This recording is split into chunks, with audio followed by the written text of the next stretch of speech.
Now, they're some of the most vulnerable children in society, put in care with a promise they'll be kept safe. But Channel 4 News has seen new figures which reveal that often no one knows where they are.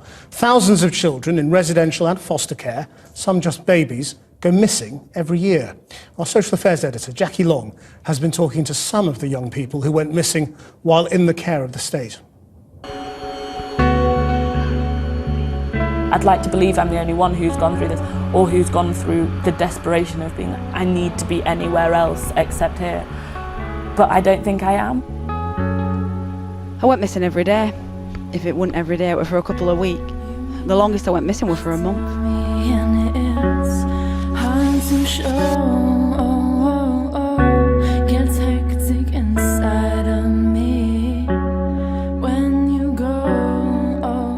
Annie was just 13 when she went missing from foster care after she'd been assaulted by her carer's child.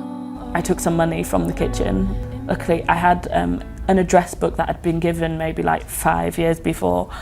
And so then I went to the train station and I snuck onto a train. Like, I'd never been on a train before by myself. One of the reasons that it's understood that children do run away from care is because very often they are miles away from home. And it is that desperation to get back home. Do you understand that? Even if you accept that your parents aren't that great, you still want things that are familiar, because if you are losing your parents and you are losing that stability, you cling on to what's there. Annie was found safe and well with a relative. For others, going missing means getting trapped in a world of abuse and exploitation. My eyes gleam looking from the dark. Vanessa begged the authorities to take her daughter Claire into care because she was being groomed by older men when she was just 12. But she says care ended up being anything but. Between 13 and 14-year-old, I asked social services to take her. So you put your daughter into care? For her own protection, yeah, but it was the worst thing I could have ever done, because I think it just got worse and worse. Wish we were going missing, like, not just days, but like weeks on end. And what is your assessment of the response from the authorities? Oh, it'll be all right, she'll turn up. It's as if they didn't care. They didn't care that they weren't worth anything, that it was them that were doing what they were doing. It was the girls' fault. Do you think it was difficult for the people running the homes or social services, the police, to look after your daughter? You can't blame all the care home staff and what have you. I mean, there's only so much they can do, because you do get good ones, but they must just think, when they're going missing night after night, what is going off? Claire says going missing from the home became a way of life.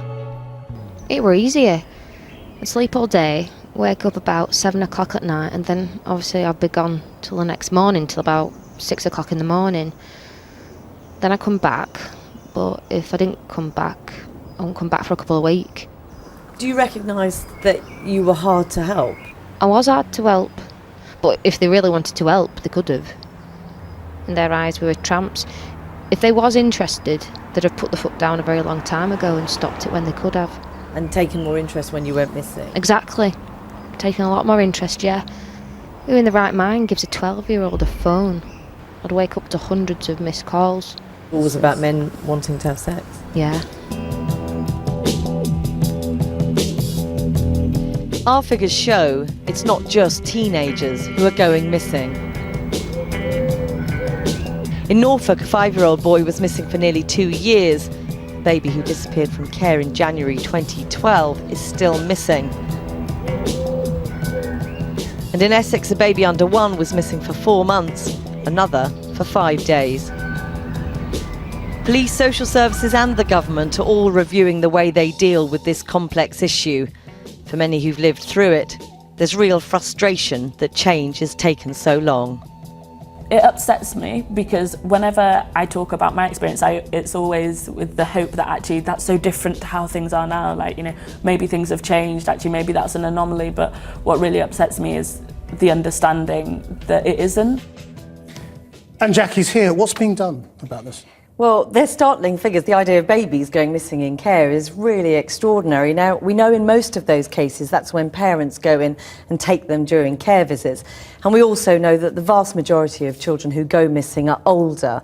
And we heard in the film just how dangerous it can be for them.